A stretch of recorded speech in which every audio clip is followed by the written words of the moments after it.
आपका बच्चा बोलने, चलने या पढ़ने में कर रहा है परेशान, तो घबराइए नहीं, अब उसका भी है समाधान। जी हाँ, अपने 6 साल तक के बच्चों को निकट के अर्ली इंटरवेंशन सेंटर अर्थात शीघ्र हस्तक्षेप केंद्र पर लाएं और इस समस्या का समाधान पाएं।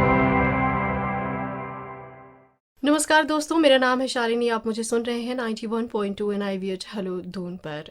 EIC के बारे में लगातार हम आपसे बात कर रहे हैं और आज हम EIC के ऑक्यूपेशनल थेरेपी के बारे में बात करेंगे, क्यों ज़रूरी है और भी क्या इसके बारे में जानकारियां हैं जो आपके लिए जानना ज़रूरी है।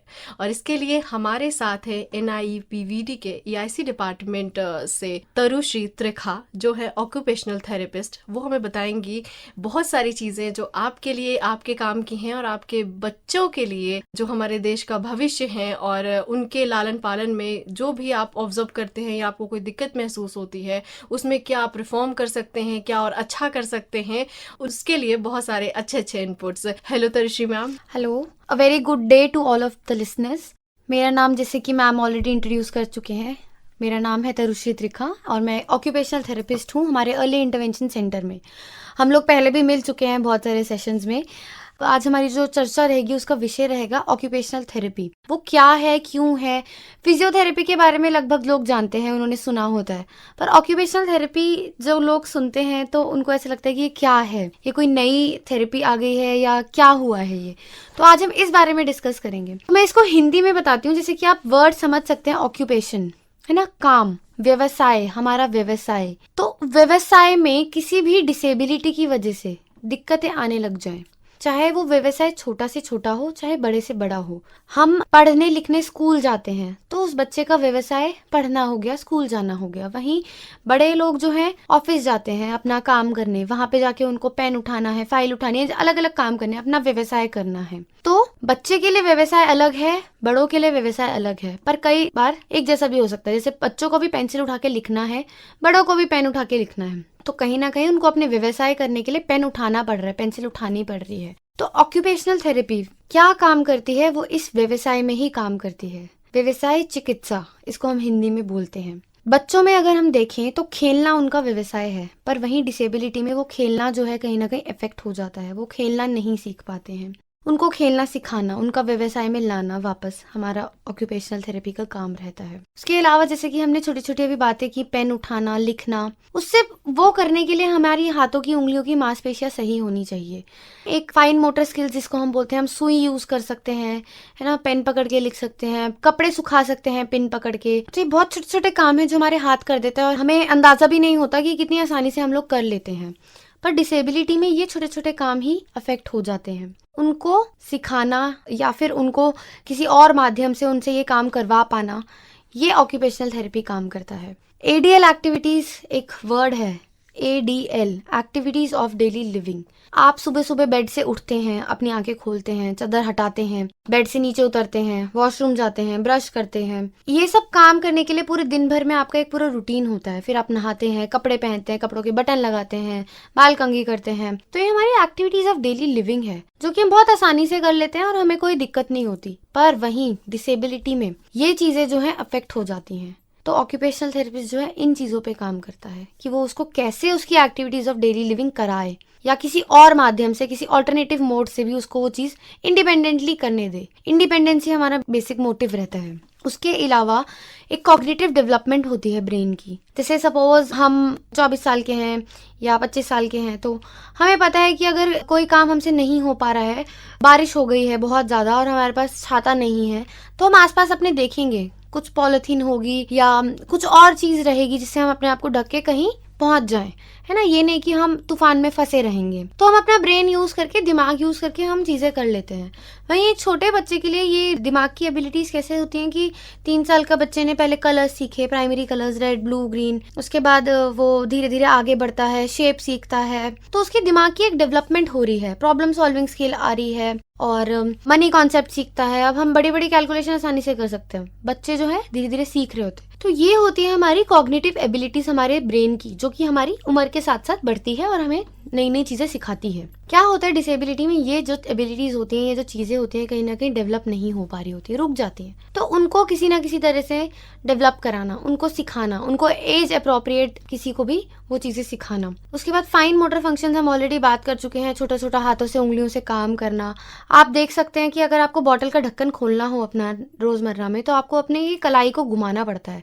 उंगलियां घूमती हैं, साथ में कलाई भी एक डायरेक्शन में घूमती है। तो ये काम इतनी आसानी से छोटे बच्चे नहीं सीख पाते हैं। और जिन बच्चों में डिसेबिलिटी हो गई या किसी में भी डिसेबिलिटी हो गई, तो उनमें और दिक्कत हो जाती है, वो ये काम नहीं कर पाएंगे। तो उनको वो काम सिखाना, वो फाइन मोटर फंक्शन उनके अंदर लेकर आना, हाथों की तो जो हमारी कला होती है, जो हम काम इतने झटपट कर लेते हैं, इतने इजीली कर लेते हैं, तो उस कला को और ज्यादा बढ़ाना, पहले धीरे धीरे सिखाना और धीरे धीरे आगे और बढ़ाना। मैम मैं अभी आपको रोकना चाहती हूँ, क्षमा चाहती हूँ उसके लिए। अभी एक सवाल आया मेरे दिमाग में कि जैसे क्या होता है कि बहुत पेरेंट्स तो होते हैं बहुत ज़्यादा जागरूक होते हैं, उन्हें पता चल जाता है कि हाँ मेरे बच्चे को कुछ तो दिक्कत आ रही है, कि देयर इज़ प्रॉब्लम और देयर इज़ नॉट।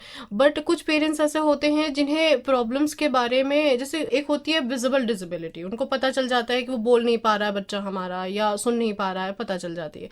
लेकिन कुछ डिसेबिलिटी के बारे में उनको तभी पता चल पाता है जब उनका बच्चा स्कूल जाता है।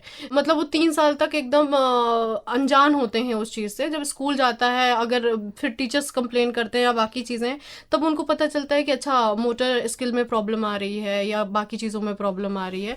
तो क्या वो साइन सिम्टम्स हैं जिनसे उनको पकड़ में आ जाए कि नहीं ये बेसिक सिम्टम्स हैं जिनको वो ध्यान दें, और अगर उनमें दिक्कत आ रही है तो वो EIC या कहीं पे भी जहाँ पे उनको ट्रस्टेबल हो वहाँ पर जाकर एक जो होता है नहीं प्राइमरी असेसमेंट कराना, वो कराने के लिए जाए। जैसे कि कॉमन साइन सिम्टम की बात हमने पिछले एपिसोड में की थी, तो इस बार मैं आपको ये साइन सिम्टम बताऊंगी कि आप बच्चे में एडीएल एक्टिविटीज में, मोटर फंक्शंस में कैसे आप देख सकते हैं कि यहाँ डिले हो रहा है। हमने सोशल, इमोशनल, ये सारी चीजें डिस्कस की थी। उसके बाद हम अगर आज देखें तो जो मैं आपको फंक्शंस बता रही हूँ, पेंसिल पकड़ना या बटन लगा लेना, क्या होता है बच्चा जो है जब जैसे जैसे बड़ा हो रहा है, 2 साल तक का बच्चा जो है चिप्स विप्स पकड़ के ना, वो उसके रैपर्स को इधर उधर हिलाना, उसको अलग अलग तरीके से खोलने की कोशिश करना, हाथ से नहीं खोल रहा तो मुंह से खोले, तो ये प्रॉब्लम सॉल्विंग उसकी डेवलप हो रही होती है। अगर नहीं हो रहा उससे, वो कोशिश करता रहेगा, उसके बाद वो आपके पास आ जाएगा लेकर कि हाँ भाई मेरे लिए कर दो, तो उसने हेल्प मांगी। ये भी एक प्रॉब्लम सॉल्विंग का एक पॉइंट है जो कि हमें ध्यान रखना चाहिए। अब क्या होगा कि कहीं ऑटिज्म की जैसे हमने बात की थी डिसेबिलिटी में, क्या होगा बच्चा अगर नहीं कर पा रहा तो वो छोड़ के भाग जाएगा, कुछ कोई मतलब ही नहीं होगा, छोड़ दो, नहीं हो रहा ओके छोड़ दिया हमने। बट वहीं अगर कोई बच्चा होगा उसके अंदर प्रॉब्लम सॉल्विंग स्किल इसी तरह से डेवलप होती है। उसके बाद हैंड फंक्शंस जो होते हैं, हम देखेंगे कि अपने हाथों को मतलब सीधा उल्टा हाथों के अंदर ही कर सकते हैं। अगर हम सिक्का जमीन से उठा रहे हैं, हमने उठाया, तो हम अपनी फिंगर टिप्स का यूज करते हैं ना, या फिर अगर हमें ताला चाबी लगाना है तो हमारी एक अंगूठे की फिंगर टिप और हमारी एक उंगली की साइड जो है हम यूज करते हैं, हम ताला चाबी को हम अच्छी तरह से घुसा के उसको यूज कर सकते हैं। तो ये भी एक हमारा फाइन मोटर का हैंड का फंक्शन है। इस सबसे पहले जो बड़े बड़े फंक्शंस होते हैं, जैसे ग्लास पकड़ना, खुद से कोशिश करना हाथ से उठा के मुंह में डाले बच्चे खाना, तो ये सारे हमारे हाथों के फंक्शन होते हैं जो कि बच्चे अपने आप से करने लग जाते हैं। हाँ, कई बार पेरेंट्स होते हैं कि वो बहुत ज़्यादा कंजर्वेटिव होते हैं कि वो बच्चों को अपने आप खिलाना चाहते हैं, वो कोशिश करते हैं कि हम ही खिला दे, अरे बच्चा तो खा नहीं पाएगा, नहीं वो गंदा करेगा ये सोचकर। नहीं, हमें बच्चों को कोशिश करने देना चाहिए और उन्हें बोलना चाहिए कि ठीक है, उनको उतनी अपॉर्चुनिटी देनी चाहिए कि वो चीज़ करें। आप आज करा देंगे पर कल कौन कराएगा? फिर धीरे धीरे क्या होता है, वो लोग नहीं सीखते हैं, वो लोग फिर इग्नोर करने लग जाते हैं। नहीं सीखेंगे तो फिर कल कौन उन्हें खिलाएगा? अब आप सोचिए, इतना बड़ा बच्चा हो जाएगा तब भी आप उसे खाना खिलाएंगे। 5 साल के बच्चे को आप खाना नहीं खिलाते, वो अपने आप खाना सीख जाता है 6 साल का बच्चा जो होता है। तो हमें बच्चों को उतनी अपॉर्चुनिटी देनी चाहिए खुली कि वो अपनी जो स्किल्स उनके डेवलप हो रहे हैं खेल खेल में, वो होते रहें। ऐसे ही जो बच्चे खिलौने खेल रहे होते हैं, बहुत सारे खिलौने होते हैं कि उनको अलग अलग पार्ट अलग अलग जगह लगाने होते हैं, कुछ पजल्स होते हैं, कुछ ब्लॉक्स होते हैं, कुछ बीट्स होते हैं, कुछ अलग अलग टाइप के खिलौने, कुछ गाड़ी चलाने वाली चीजें होती हैं। तो बच्चा जो है उनसे ही हैंड फंक्शंस भी डेवलप करता है, उनसे ही उसकी कॉग्निटिव एबिलिटीज भी डेवलप होती हैं। तो हमें बच्चों को पूरा पूरा एक्सप्लोर करने का, उनको डेवलप करने का मौका देना चाहिए। ये नहीं सोचना चाहिए कि बच्चा गंदा कर देगा तो हम खिला देते हैं, वो ना खाए, नहीं। ओके मैम, तो मतलब जैसे ये सारे फीचर्स जो आपने बताया, वो उस पे पेरेंट्स को ध्यान देना चाहिए कि शुरुआती फेज में ऑब्जर्व करें अपने बच्चों को कि अगर ऐसा हो रहा है तो कल पे ना टालें। जितनी जल्दी वो असेसमेंट कराएंगे उतनी ज्यादा जो है उनके बच्चों को फायदा होगा। बिल्कुल, कल पे ना टालते हुए बच्चे को उसकी एक्टिविटीज जो होती हैं डेली लिविंग की, मैं ये नहीं बोल रही कि बच्चे को बड़े बड़े काम करवाने हैं कि उसे आप सड़क में भेज दो, अपने आप बस में चला जाए, नहीं। छोटे छोटे काम जो बच्चे के अपने होते हैं, जैसे ज्यादातर तो वो खुद करेगा, जैसे हाँ, कि ब्रश वो खुद करना, पकड़ने की कोशिश करते हैं, खुद छीनने की कोशिश करते हैं, तो उन्हें करने दें, हाँ करने दें, उन्हें करने दें। और एक तरीके से उनके लिए भी ये है कि नहीं वो कोशिश कर रहा है, जो चीज उसे अट्रैक्ट कर रही है उसको पकड़ने नहीं की लाने कोशिश ले कर जा रहा रहे है। हैं हाँ, पानी में, बच्चा अगर खेल रहा है तो आधे घंटे उसे खेलने दे, वो खेलने जो कर रहा है उसे करने दे, फिर नहीं लादू लाके आप उसको ले आए बाहर।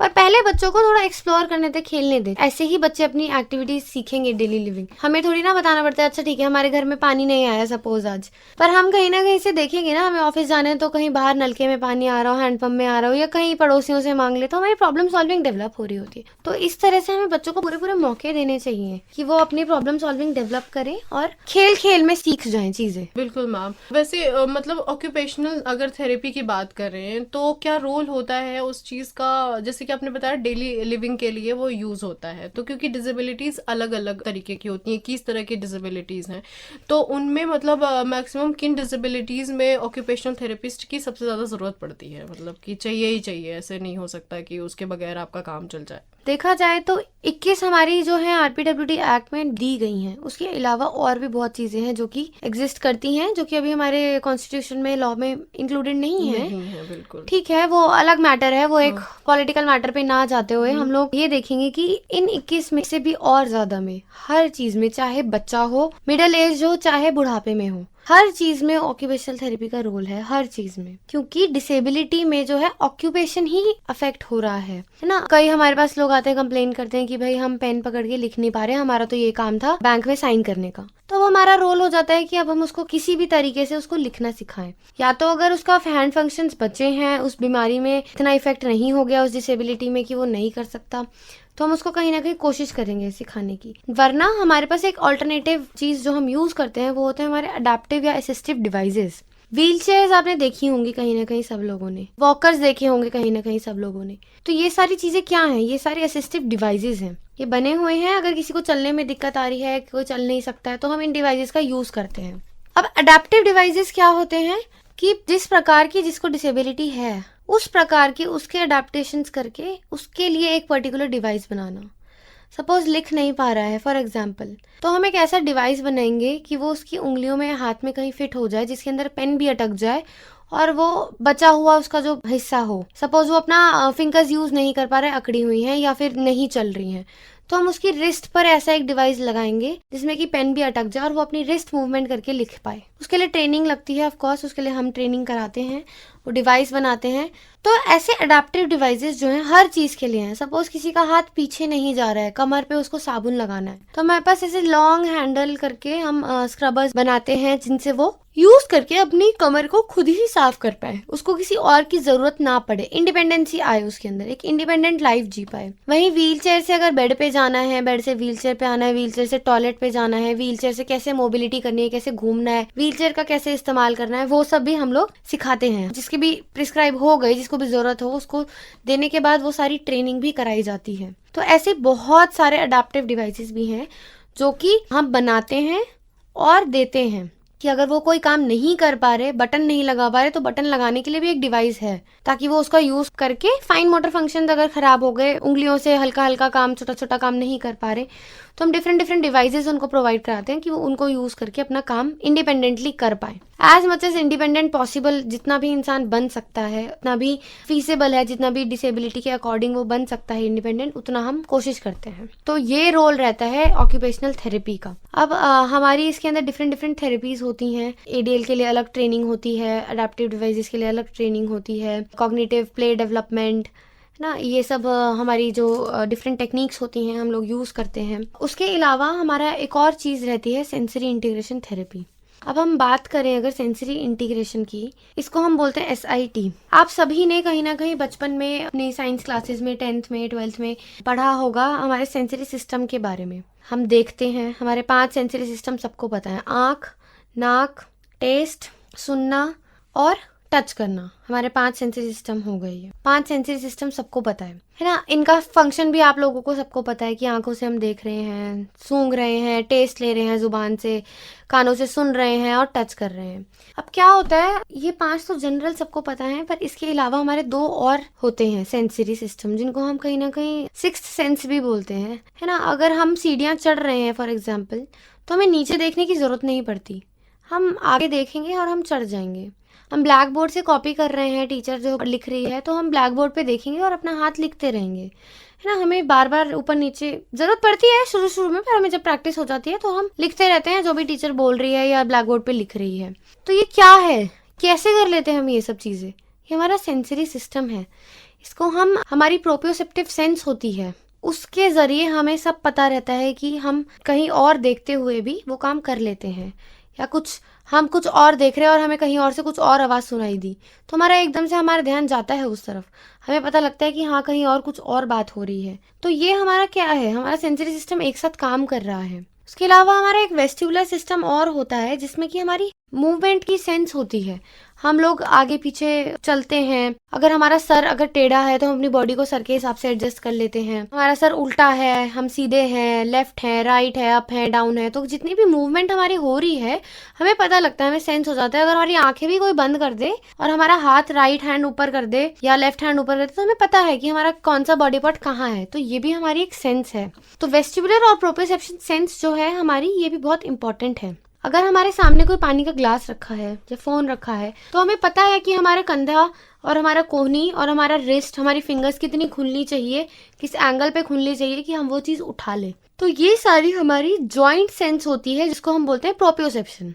वेस्टिबुलर और प्रोप्रियोसेप्शन जो 5 सेंसेस हैं, उसके अलावा ये दोनों सेंसेस और हैं। इन सेंसेस के ढंग से काम करने की वजह से हम अपनी जिंदगी में ढंग से काम आसानी से कर पा रहे हैं, है ना। हमें दिक्कत नहीं हो रही है। छोटे छोटे काम, जैसे मैंने सीढ़ियाँ चढ़ने का एग्जाम्पल दिया, हमें कोई दिक्कत नहीं हो रही है। पर वहीं जहाँ डिसेबिलिटी आ जाती है वहां पर ये हमारा सेंसरी सिस्टम में प्रॉब्लम आ जाती है। हमारे वो जो सिग्नल्स हमें मिलते हैं, हम आंखों से कुछ देख रहे हैं, हमें सिग्नल मिला, हमारे ब्रेन तक गया और हमारे ब्रेन ने एक एक्शन बताया, है ना, और हमारे हाथ ने वो एक्शन कर दिया। पर डिसेबिलिटी में क्या होता है, वो सिग्नल जो होते हैं ना उनके अंदर कहीं ना कहीं प्रॉब्लम आ जाती है। ऐसा नहीं है कि आंख खराब है, ऐसा नहीं है कि कान खराब है, ऐसा नहीं है। एनाटॉमिकली सब ठीक है, पर सिग्नल प्रॉब्लम आ जाती है, वो सेंसरी सिस्टम के अंदर हमारी डिफिकल्टी आ जाती है। मैम ये तो रही डिफ़िकल्टीज़ की बात की, मतलब वो कौन से हमारे इंटरनल सिस्टम्स हैं जिसकी वजह से हमारे बाकी जो सेंस ऑर्गन्स हैं वो कैसे काम करते हैं 5 के अलावा, क्योंकि EIC जो है वो सर्व करता है 0 से लेकर 6-7 साल तक के बच्चों को ही EIC जो है वो देखता है। तो बेसिकली क्या है कि चाहे वो ऑक्यूपेशनल थेरेपी हो या बाकी डिसेबिलिटी हो, OT जो है वो सेंसरी इंटीग्रेशन थेरेपी पे भी काम करता है। एक ऑक्यूपेशनल थेरेपिस्ट जो है इस सेंसरी सिस्टम के ऊपर काम करता है। भाई जब आपको कोई कमांड दिया जा रहा है, आपकी समझ ही नहीं आ रहा है और आपको कोई बार बार कमांड दे जाए तो आप नहीं कर सकते उस कमांड को फॉलो। तो OT क्या है, पहले उस कमांड फॉलोइंग को, उस रजिस्ट्रेशन को थ्रू सेंसरी सिस्टम इम्प्रूव करता है, उसकी कैपेसिटी बच्चे की इम्प्रूव करता है, एंड देन वो बच्चा जो है समझने लगता है तो वो और ज्यादा अच्छा इम्प्रूव करेगा। स्पीच में जाएगा, अच्छे से सुनेगा, ध्यान लेगा, उसे समझ में आएगा इंस्ट्रक्शन ये दिया जा रहा है तो वो अच्छे से रिस्पॉन्ड बैक करेगा स्पीच थेरेपी में। वहीं एजुकेशन के लिए जाएगा, वहां पे उसे समझ में आने लग गया, हाँ अच्छा ये होता है, तब वो अच्छे से पढ़ाई कर पाएगा। तो अगर कहीं डिसेबिलिटी में हमारा सेंसरी सिस्टम प्रॉब्लमेटिक हो रहा है तो हमारा पहले सेंसरी सिस्टम पे काम करना पड़ता है, उसके बाद जो है बच्चा धीरे धीरे आगे डेवलप करता है। तो सेंसरी इंटीग्रेशन थेरेपी जो है वो भी एक ऑक्यूपेशनल थेरेपिस्ट कंडक्ट करता है, वो मतलब थेरेपी देता है। जितने पार्ट्स मैंने अभी आपको बताया, प्ले डेवलपमेंट, कॉग्निटिव डेवलपमेंट, जिसमें हमारा ADL डेवलपमेंट आ गया, हमारा ये सेंसरी इंटीग्रेशन थेरेपी आ गया, तो ये सारी चीजें जो हैं ऑक्यूपेशनल थेरेपिस्ट जो है एक मिलके एक प्रोग्राम बना के बच्चे के साथ काम करता है। बच्चों को होम प्रोग्राम भी दिए जाते हैं, जाके पेरेंट्स जो है घर ले जाकर उनको वो चीजें कराएं। क्या है, हमारे ना पेरेंट्स ऐसे सोचते हैं कि कोई जादू हो जाए, ऐसा नहीं होगा। जैसे कि आप दवाई खाते हैं, है ना, आपको डोज दी गई कि सुबह खानी है और रात को खानी है। अगर आपने दोनों बार नहीं खाई तो आपका जो ठीक होने का प्रक्रिया है वो कम होगी। इसी तरह से हम जो है थेरेपी की डोज बताते हैं पेरेंट्स को कि आपको अगर यहाँ एक बार हो गई तो घर में जाके भी 1 बार कराने की जरूरत है, 2 बार कराने की जरूरत है, 3 बार कराने की जरूरत है। वो हर बच्चे की कंडीशन पे, सिवियरिटी पे डिपेंड करता है उसको कितनी और जरूरत है। तो हम उसी हिसाब से उसको होम प्रोग्राम देते हैं हर माँ बाप को, और वो घर में जाकर उसको थेरेपी थ्रू सेंसरी मोड में भी और उसकी डेवलपमेंट के लिए घर में भी कंटिन्यू होती है। क्योंकि बच्चा वैसे भी हमारे पास आधे घंटे है, ज्यादा टाइम तो उसे घर में रहना है, माँ बाप के साथ रहना है, तो वो लोग उस चीज के ऊपर भी घर में जाकर काम करें। हम उनको ऐसी चीजें बताते हैं। हाँ, ऑफकोर्स ये क्वेश्चन आ सकता है कि जो इक्विपमेंट्स, जो सामान हमारे पास यहाँ है वो घर में नहीं होगा, पर हम लोग जो है घर के सामान के थ्रू ही बच्चे को थेरेपी या एक्टिविटीज बताते हैं कि वो घर में जाकर भी वो चीज कर सके। अब एग्जाम्पल ले लो, मुझे बच्चे को कॉग्निटिव एबिलिटी में उसको पहले सॉर्टिंग सिखानी है, मतलब 2 चीजें हैं, दोनों अलग अलग है, दोनों को अलग अलग करना सिखाना है। बच्चे को नहीं आता, मैं यहाँ पे उसको अपने बीच से या किसी प्ले एक्टिविटी से सिखाती हूँ जो मेरे पास इक्विपमेंट है। घर जाके मैं उसको कैसे सिखा सकती हूँ, माँ बाप को क्या बोलूँ कि वो क्या करवाए? तो बहुत सिंपल सी चीज है, हम 2 चीजें ले ले, आलू और प्याज।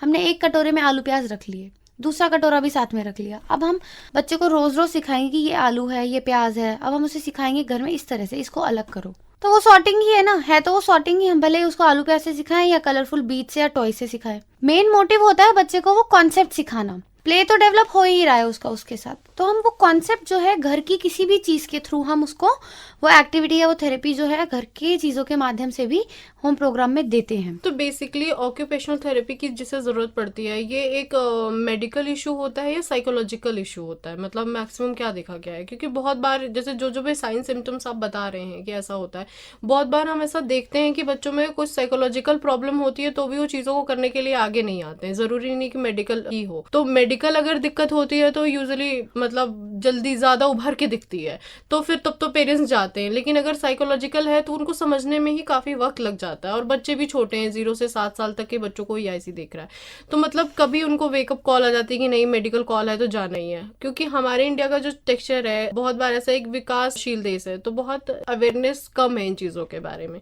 तो होता नहीं कि मेडिकल इशू है तब तो हम जाएंगे, और हमें बुखार आ रहा है तो काफी दिन तक तो हम ऐसी दवाइयां खा लेते हैं। तो सेम चीज यहाँ पे भी कहीं ना कहीं हो सकता है कि पेरेंट्स सोचे कि नहीं हो जाएगा, तो फिर क्या? देखिए, हो जाएगा वाले पेरेंट्स हमारे पास भी बहुत आए, ठीक है, और वो हो जाएगा सोच के चले गए कहीं पर डॉक्टर को, किसी न्यूरोलॉजिस्ट को दिखाने, किसी बड़े बड़े हमारे जो डॉक्टर्स होते हैं, कहीं ना कहीं नहीं हुआ, पर वो घूम फिर के सब जगह से वहीं वापस आए। पर उन्होंने क्या किया, वो एक टाइम पीरियड लॉस कर दिया। बिल्कुल। उन्होंने कहीं ना कहीं वो चलो 2 महीने किए, 5 महीने किए या साल भी किया है, उन्होंने वो टाइम पीरियड लॉस कर दिया। हम जो है काउंसलिंग करने की पूरी कोशिश करते हैं, पर एंड में डिसीजन जो है कहीं ना कहीं पेरेंट का ही होता है।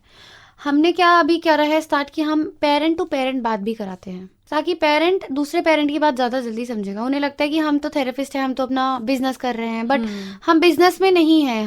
पूरा गवर्नमेंट इंस्टीट्यूट है, आप फीस भी मैं आपको बता चुकी हूँ कितनी मिनिमम है। हम चाहते हैं कि देश का विकास हो, हमारे बच्चे ही विकास है। तो पेरेंट्स भी कितना परेशान है हमारा, आप खुद सोचिए, अगर बच्चे को इतनी सी चोट लग जाती है, हमें लग जाती है, आज तक हमारे माँ बाप कितना परेशान हो जाते हैं। छोटे छोटे बच्चों के लिए और कितनी पेरेंट्स प्रॉब्लम है। उनकी प्रॉब्लम हम समझते हैं कि उनको लगता है कोई जादू हो जाए, कोई मेडिसिन मिल जाए, पर नहीं, उनको ये समझना पड़ेगा, खुद से समझना पड़ेगा। आप पेरेंट्स से बात करें, भले आप साइकोलॉजिस्ट से हेल्प ले, हम भी आपकी हेल्प के लिए यहाँ बैठे हुए हैं, तो आपको खुद ही धीरे धीरे समझना पड़ेगा, एक्सेप्ट करना पड़ेगा। अगर आप एक्सेप्ट नहीं करेंगे तो बच्चे का आपका आगे जाके कोई और एक्सेप्ट नहीं करेगा। आज आप एक तरीके से मैम मुझे लगता है कि वो उनके अंदर एक हो जाता है ना कि एक एडिशनल काम है, जबकि मुझे लगता है कि बहुत सारे बच्चे हैं जो किंडरगार्टन जाते हैं खेलने के लिए, और EIC का अगर एटमॉस्फेयर आप आके देखेंगे बिल्कुल किंडरगार्टन जैसा है, बिल्कुल किंडरगार्टन जैसे है। आपको ये फील ही नहीं होगा कि आप बच्चों को किसी इलाज के लिए लेके जा रहे हैं। बिल्कुल जैसे आप स्कूल छोड़ के जाते हैं, किंडरगार्टन छोड़ के जाते हैं, आप मतलब वहां पे बस आपको कुछ चीजों का ख्याल बस फर्क ये रहेगा कि आप वहाँ छोड़ देते हैं, आपको यहाँ अपने बच्चों के साथ रहना पड़ेगा, ताकि थोड़ा सा ज्यादा एफर्ट तो लगाना ही पड़ेगा। भाई आप ही का बच्चा है, अगर आप नहीं देखेंगे तो कोई नहीं देखेगा। बिल्कुल, और बच्चे भी काफी छोटे हैं, तो आपको मतलब रह के ही देखना पड़ेगा। जो थेरेपी हमें दे रही है वो हमको रिवाइज करनी है, बार बार उस चीज को करना है, ताकि बच्चे में वो चीज इनबिल्ट हो जाए। और फिर हमारे यहाँ तो कहा भी जाता है कि भाई बार बार हम कोई काम करते हैं तो वो बस हो जाता है, वो बिल्ट हो जाता है हमारे अंदर। तो इतना सोचना नहीं है। अगर आपको डाउट भी है तो बच्चे के विकास के साथ क्यों रिस्क लेना। अगर आपको डाउट भी है तो आप असेसमेंट कराइए, और यहाँ पे काउंसलर है वो बता देंगे बिल्कुल कि आपके बच्चों को जरूरत नहीं है। और अगर है तो फिर बहुत सारी ऐसी कमियां होती हैं जो बड़े होने के बाद भी हमारे में आ जाती हैं, हम उन पे काम करते हैं। तो अगर बच्चे को है तो इतना बड़ा इशू अगर हम नहीं समझेंगे, उस चीज को पार्ट ऑफ लाइफ लेंगे, तो बहुत आसानी से हम आगे बढ़ पाएंगे। और मैम अगर कुछ बताना चाहते हैं, कुछ रह गया है हमारे श्रोताओं को जो उनके काम का हो कि नहीं भाई अभी क्या है कि EIC का रुख करना चाहिए, क्योंकि जो सबसे ज्यादा इसमें मैटर कर रहा है वो समय कर रहा है। समय को क्या है कि जितना डिले होगा उतना ही बच्चे का विकास प्रभावित हो जाएगा। तो अगर आप समय से आएंगे उतना ज़्यादा आपको बेनिफिट होगा, क्योंकि हम सब जानते हैं बच्चे एकदम मिट्टी के घड़े होते हैं, है बिल्कुल। कि नहीं। तो आप उनको रिफॉर्मेशन के समय ही, और 0 से 7 साल की ऐसे उम्र है कि उसी समय उनका बहुत सारा विकास एक साथ हो रहा होता है। इवन जब बच्चे क्या होता है कि विकास खुद कर रहे होते हैं, उन्हें कोई दिक्कत नहीं होती, तो हमारा उन पर ध्यान नहीं जाता। लेकिन अगर कोई दिक्कत है तब पता चलता है कि कितना बड़ा काम है जो अपने आप हो जाता है, हम उन पर ध्यान नहीं देते हैं। तो अगर कुछ एडिशनल बोलना चाहते हैं आप पेरेंट्स को तो आप बोल सकते हैं। एक और बात मैं पेरेंट्स को ज़रूर बोलना चाहूँगी कि आजकल का जो हमारा इन्वायरमेंट बन गया है ना, कंप्यूटर में घुसे रहना, फ़ोन में रहना, पेरेंट्स खुद वर्क फ्रॉम होम में आजकल लैपटॉप पे लगे रहते हैं। अरे मैं मानती हूँ करियर बहुत इंपॉर्टेंट है, चाहे वो मेल हो चाहे फीमेल हो, किसी को अपने करियर को बिल्कुल छोड़ नहीं देना चाहिए। पर हाँ, जब आपने अपनी फैमिली प्लानिंग की है, आप लोग आगे बढ़े हैं, तो आप लोगों को अपने बच्चों के लिए ज़रूर सोचना चाहिए कि आप लोग अपने काम में, करियर में डूबे रहें और अपने बच्चों को मेड्स के पास या किसी केयरटेकर के पास छोड़ दें। नहीं, आपको अपने करियर के साथ उनके करियर के लिए, उनके फ्यूचर के लिए भी साथ में साथ प्लानिंग करनी पड़ेगी। मतलब अपने लिए टाइम निकालें पर साथ में अपने बच्चों के लिए भी निकालें। इस तरह से एडजस्टमेंट्स करें। और ऐसा बिल्कुल जरूरी नहीं है कि सारी एडजस्टमेंट्स मदर को करनी है, फादर भी उतनी ही एडजस्टमेंट्स करें मदर के साथ। जब दोनों एज अ टीम मिलकर एडजस्टमेंट्स करके अपने करियर के साथ अपने बच्चों के फ्यूचर, उनके करियर के साथ भी काम करेंगे, तभी वो जो है आगे बढ़ सकते हैं। तो इट इज वेरी इंपॉर्टेंट कि आप अपने करियर का ध्यान रखें, बिल्कुल रखें। पर कहीं ना कहीं से कुछ एडजस्टमेंट, मैंने जैसे प्रॉब्लम सॉल्विंग स्किल बताया, वो हम सबके पास बहुत अच्छे से है, तो उस स्किल का अच्छे से यूज करें और उस स्किल का यूज करते हुए अपने बच्चों के लिए भी, उनके फ्यूचर के लिए, उनके करियर के लिए, अपने करियर को भी थोड़ा सा एडजस्ट करें। करियर किसी को नहीं छोड़ना चाहिए। मैं खुद भी वर्किंग हूँ, देखो मैं भी अपने करियर को आगे जाके नहीं छोड़ना चाहूंगी। I like to do what I do, but कहीं ना कहीं अगर हम फैमिली प्लानिंग कर रहे हैं अपनी लाइफ में, तो पेरेंट्स को अपने बच्चों के साथ जोड़ के ही फैमिली प्लानिंग करनी है और अपने करियर को उनके करियर के साथ जोड़ना है। तभी आप एडजस्ट कर पाएंगे। अपने प्रॉब्लम सॉल्विंग स्किल्स को रिफॉर्म करें और जरूर इस चीज को ध्यान रखें। थैंक यू मैम हमारे साथ आने के लिए, और EIC के साथ साथ ऑक्यूपेशनल थेरेपी के बारे में इतना कुछ बताने के लिए। और मुझे उम्मीद है कि हमारे श्रोताओं के ज़रूर कोई ना कोई काम आएगा।